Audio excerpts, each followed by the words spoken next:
Yun mga ka-best friend at magandang hapon sa lahat. At syempre panibagong vlog, panibagong araw na naman ang ating iba-vlog ngayon. So mga nakaraang araw nag-vlog tayo doon sa area na Kamaisan. So may nakita tayo doon na wild passion fruit. At nagkuha tayo ng mais, no? At sa vlog na ito mga ka-best friend, meron tayong iba-vlog na yon na bagong alaga na naman mga ka-best friend dahil yung mga native natin na manok ay mga panibagong bihag na naman, no? So, ayun, syempre mga ka-best friend, unang-una please subscribe sa ating YouTube channel at pakiclick po ng notification bell yan sa baba. Click nyo po yung all para lagi tayong updated sa ating mga vlogs, no? So, yun. Sa video ito, meron tayong iba-vlog, panibagong friends na naman mga ka-best friend. Ayan, hindi na siya gaano mailap at nasanay na siya sa atin mga ka-best friend. Ito po yung tinatawag na, ito papakita ko sa inyo.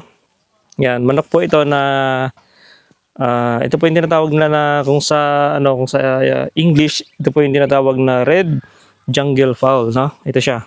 So bata pa siya, nasa nasa 7 months na pala. 7 months na siya ngayon. So wala pa siyang tahod kung mapapansin yung mga ka-best friend. Wala pa siyang tahod na tumutubo dito sa kanyang paa. Yan, wala pa, baby ito pa mga best friend. At meron din tayong napisa na doon na itlog ng red jungle fowl, no, na napisa na. So dalawa na yung napisa doon na huli. Ito yung kanilang kuya. Yan mga best friend. So nasanay nila sa tao kaya hindi na sila mailap at hindi na sila nagbubimiglas mga ka-best friend, no? Ito po. Yun mga ka-best friend, paano nga ba malaman na pure na labuyo ang manok natin o pure siya na red jungle fowl, no? So dito malalaman natin unang-una ipiplex ko na lang sa video natin yung ating labuyo na sisiw. So and then ito po yung itsura ng paa niya. Yung labuyong pure guys, black po yung kanyang paa, no? Yan, then yung kuko niya mahaba. Ayan kung mapapansin nyo, ayan mga best friend, mahaba po yung kanyang kuko. Yan. So baby pa yung kanyang itong labuyo natin. Yan. And then ito po yung buntot niya. Wala pa siyang buntot, no? Yung ating wild chicken. Yung ating red jungle fowl. Yan, ito po yung itsura niya. Yan. Ganyan po itsura niya. Medyo mailap siya pagka sobrang daming tao. Yan, medyo mailap siya mga ka-best friend.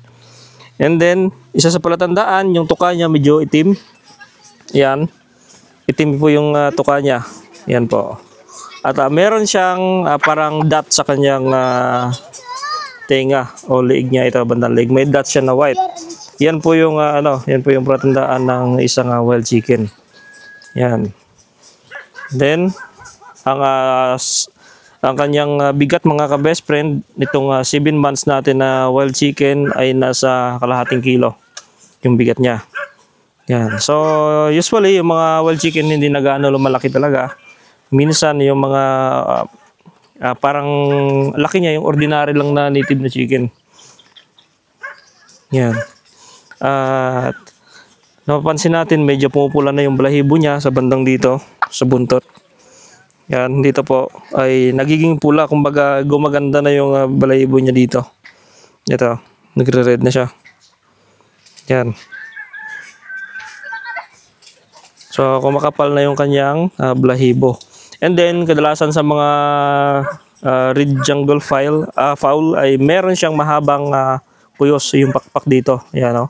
Mahaba. Kaya yung labuyo lumilipad po ng napakataas, umabot po ng 100 feet yung kanyang taas pagka ito ay lumipad. Yan. So mapapansin natin, red na rin po yung dito niya sa bandang leeg niya. Yan, red na rin po yung bandang leeg niya, yan, dito. Yan po yung palatandaan ng ating labuyo kung pure. Yan, unang-una guys, meron siyang white dot dito sa gilid. Yan. Sorry, baho. And then yung red jungle fowl guys ay nanunuka po yan. Ito po ay medyo aggressive pagka maraming tao. At lumalaban pagka hinuli. Yan. So nanunuka po ito mga ka-best friend pagka hinuli natin. Kaya be careful sa ating mga mata kasi pwede niyang tukain yung ating mata. Yan. Pagka hinawakan natin guys, ganito lang.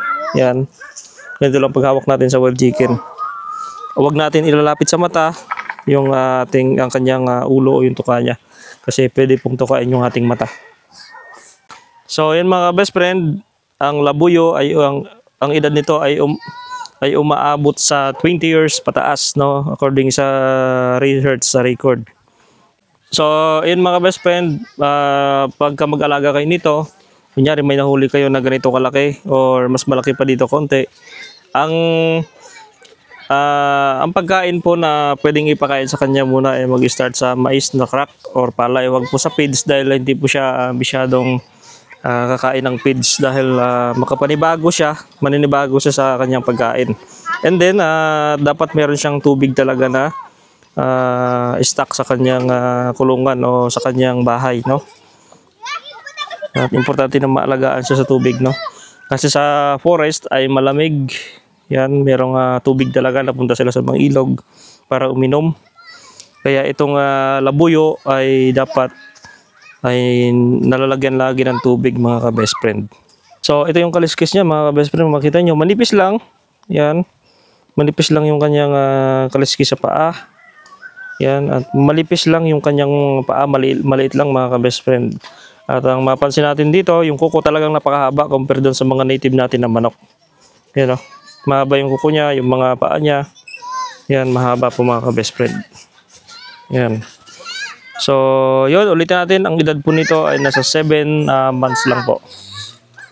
Isa sa mga kapansin-pansin dito mga ka-best friend, yung kanyang mata, tingnan nyo po. Yung mata niya ay kulay red po yan, compare sa iba nating manok na native na kulay brown. Brown and black. So, ito kakaiba, kulay red po yung kanyang eyeball. So, yan, no? Ganda. Ang ganda po ng tindig ng labuyo. Ang mata niya Ayun mga ka-best friend, no? Thank you sa panood din nyo ng ating vlog. So, yun yung mga palatandaan ng ating labuyo. Yan. Kulay red yung kanyang balahibo na pino. Yan. Meron siyang dot sa gilid ng kanyang tenga. Red yung kanyang eye. Itim yung kanyang paa. No? At yung kanyang kuko ay mahaba. At yung kanyang paa ay maliit lang na mahaba din. So, ayun yung mga palatandaan na yung pagka-pure ng labuyo. So ito kasi inalagaan ko na kaya medyo malambing na siya sa tao. So unlike nung dati nagpupumigla siya. Babang kita wings niya. So bakit? Boiled chicken lang. Boiled chicken? Boiled chicken yan. Boiled chicken? Nagtatago siya, nahiya siya sa'yo. Hindi ka nahiya. Ako si Ate Milka. Si Ate Milka yan. Nahiya siya sa'yo. Ano yan? Nahiya siya sa'yo, nahiya. Kaya mo na. Yan. Taas na naman siya. Punta na kayo doon. Ang sarap na ito. Huwag mo tusukin yung mata. Masarap yan. Ano ang tawag dito? Star apple. Yan ang star apple. Nagtatago siya sa kamay ko. Nahiya nga siya. Hayaan mo na lang. Nahiya siya mga ka-best friend kay Ate Milka. Kasi nahiya siya sa akin. Kaya nga. Nahiya nga siya sa'yo. Yun na lang. Yan. Thank you for watching. Stop recording. Ayun, guys, babalik na natin siya sa kanyang bahay doon para safe. Pati sa mga kasamahan niya na native chicken din para masaya siya, no? So, masaya siya na kasama niya yung kanyang mga kasamahan na mga native chicken natin. So, yun guys, balik na natin siya doon sa kanyang bahay.